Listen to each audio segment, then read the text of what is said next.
រឿងសត្វឥន្ទ្រីពងឥន្ទ្រីមួយបានរមៀលធ្លាក់ចូលសម្បុកមាន់ក៏ត្រូវមេមាន់ក្រាបរហូតដល់ញាស់ដំណាក់កាលកូនមាន់ដែរកូនមាន់និងកូនឥន្ទ្រីបានធំធាត់និង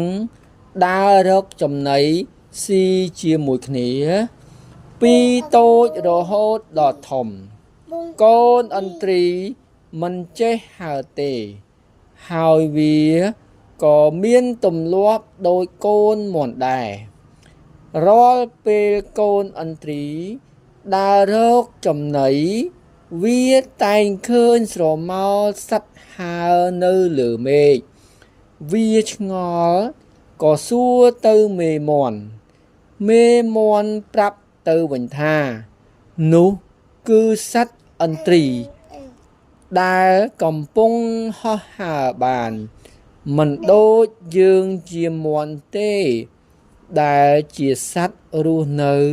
បានតែលើដីប៉ុន្តែស្រាប់តែថ្ងៃមួយ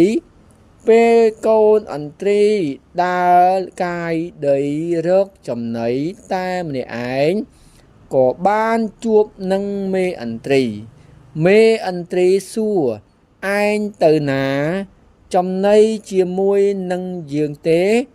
កូនឥន្ទ្រីឆ្លើយខ្ញុំមិនអាចហើរបានទេព្រោះខ្ញុំ